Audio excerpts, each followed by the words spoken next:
Hello guys, it's your boy KP. Welcome to my channel. Welcome back to another video. If you're new or you're returning and you haven't already, please hit the subscribe button, smash the like button down below, and leave your comments. Did Arsenal bottle the league? If you're an Arsenal fan, how you feeling right now? Because I don't know about you, and I've been one of the people adamant believing that we're going to win the league, and not that my belief is gone or I believe that it's over or mathematically done, but knowing these things in football, being experienced, I think we might have just thrown our chances of winning the title away. I think what makes this loss even worse is the fact that Liverpool played before, knowing how they've had the week they had against Man United. They got slapped in the Europa League against Atalanta. They now face Palace, and a Palace side who had a lot of chances, could have scored, but Liverpool that had a lot of glaring opportunities to win this game. They lose. Knowing that City wiped Luton yesterday and they're getting into their form. Yes, they've been shaky. They're not the same City you've seen, but they're still Manchester City. And us, best defense in the league, best attack in the league, supposedly anyways, or at least up until this point. Draw against Bayern, different competition, hard opposition, so you can't read too much into it. But we play this game, first half, playing excellent football. I'm thinking, oh my god, as I was tweeting, like, because Odegaard was running the show. We had chance after chance, Saka hitting the post, Trossard should have scored his chance. Jesus missing at the back post, a lot of openings, but no one finishing the dinner. But encouraging signs. Villa did hit the post with Ollie Watkins as a scare, as a warning that of what they can offer on the break. But for the most part, as an Arsenal fan, despite obviously you have those nerves, because I was thinking we need to take these chances. We can't always be reliant on the fact that we're going to keep on playing. The game can change. Villa is good, but you're still positive. At halftime, I probably tweeted, and I know I tweeted that we're going to win the second half. That we continue playing how we're playing. Second half started, first 15 minutes, the whole game state changed. Villa were playing out the back comfortably, moving up the pitch through the thirds. Our press had suddenly disintegrated. Villa were just constantly beating it. And then when we did get the ball, forcing passes in behind, not keeping the ball or moving the ball too slowly. Players like Zinchenko holding on to the ball, dribbling in the first phase. There's no pass to be made. Odegaard's influence in the game disappeared.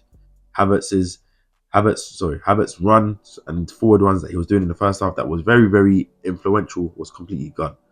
And Villa's confidence started to grow in the game. We started to see them getting chances, small openings, just overall getting dominance. Obviously, he's made a sub. Emery bringing on Bailey for Diaby, and Bailey probably noticing how Zinchenko was probably a player to get at.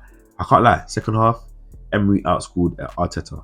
There was moments, at least after the first 15 minutes, of Mikel should have realised that, hey, subs need to be made. We're not moving the ball through the thirds. Zinchenko looks a bit shaky. There's space in behind that Martinelli could utilise if we play down the side. And Jesus' influence has started to dwindle in the game. He wasn't pressing as vigorously or making forward runs. Offside a few times. Maybe put Havertz up front or an Eddie if you're going to do that, and then get on a midfielder. I think the first subs he made, where he put on Tomiyasu and Martinelli. Obviously, probably noticing Ben White maybe played a lot of games. His knees probably can't take it, so that I'm not mad at that sub.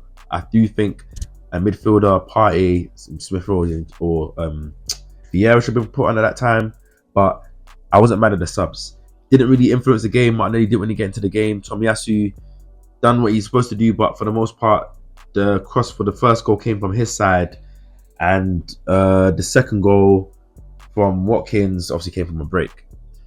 The goal was poor. I think we had a scare where Zinchenko. This is where I think it's not a video for me to like come on and slash players, but for him, I think at the end of the season we have to part ways with Zinchenko. I love him.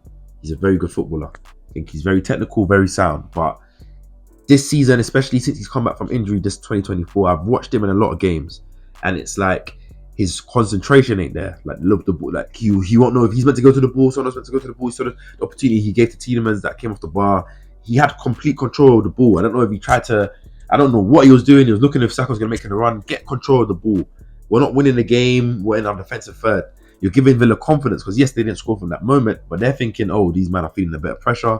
We're going into the game. It's going to give their attacking players and their midfielders more confidence. Zaniolo, a player that was of no influence in the game in the first half, falling down injured. All of a sudden, the first touch is good. They're pumping balls from Martinez to him. It was poor. Ollie Watkins and Morgan Rogers doing what they need to do against Saliba and Gabriel. You saw a couple Bozo moments from Gabriel in the first half. Obviously, from that chance that Watkins has, you could see the pressure, and obviously pressure is going to happen. We're still unexperienced or inexperienced, to say, title contenders. We haven't won anything yet, but still, you would think certain things in our game would have been hashed out by now. Second goal comes from a counter attack where Watkins made a run from his own half, so he can't be offside. Smith Rowe was the last man. The fact that Smith Rowe was the last one is really worrying. Yes, we're chasing a goal, we're 1-0 down, but we can't just lose all our structure. We saw a similar thing against Bayern in their first goal, I think it was, and the second goal. Yeah, our structure just sometimes goes, sometimes the team can just go at us. I think it was the chance that Sane had that Ben White came back and made a challenge. Poor second half. I'm going to put that down on Mikel because you had to tell the players what to do in the second half. The players, you got to take ownership. And when it wasn't working, first 15 minutes, he has to have the balls to change, man. He has to have the balls to change. You got to make certain changes, whether it's tactically or shape, whether it's personnel or it's both. You can't just let it run until it's too late. You can't keep on thinking we have control of the game state and, I don't want to mess up too much, because the minute you put Havertz in the midfield, which I understand why he did it, the minute it wasn't working in the second half, you had to change it. You had to get one of Jorginho or Partey on. You had to get a Vieira or Smith Rowe on like he did. You had to get Martinelli on early. You had to make a subs. I think Zinchenko had to come off because he just gave us nerves. But obviously, if Ben White is injured, you can understand the sub. Looking at the title race, obviously, the reason why I said I feel like it's over for us is because I feel like Arsenal are the underdogs, realistically, in this title race. We haven't won the title. And losses like this where you had an opportunity to take an advantage. City have just wiped Luton. It was a shaky game. I think it was 2-3-1 or something up until they got 2 goals. So they're just playing in second gear. They're going to play Real Madrid in the Champions League. They're going to win. Whether or not we beat Bayern in the Champions League, and I feel like we still have a good chance to do that, it now puts a taint on our Premier League because it makes that game at Wolves next week so much more pressure in that away ground, having to win. Despite obviously City not playing because they're playing Chelsea in the FA Cup, we put all the pressure on ourselves.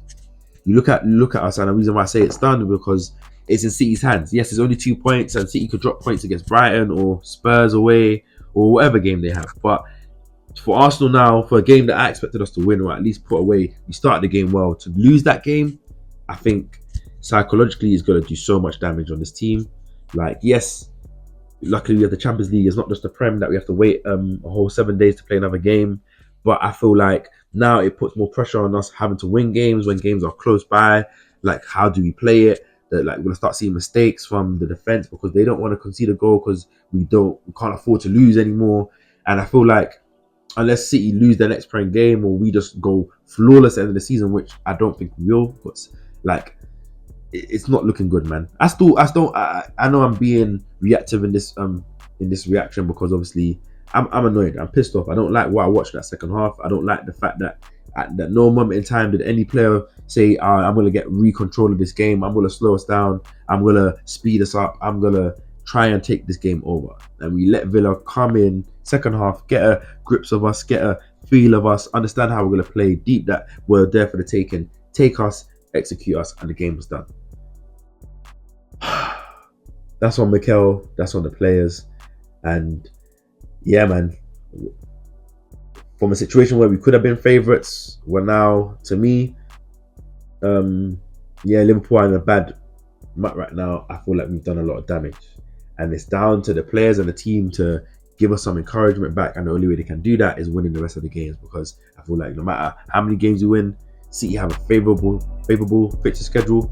And with them seeing their 2 rivals losing in the same afternoon, one after the other, one crumble, the other one crumble, one J. Cole's Jr. Hey man, it's done. I'll catch you guys on the preview for the Bayern game. I'm pissed off, man. I need to go cool my head off.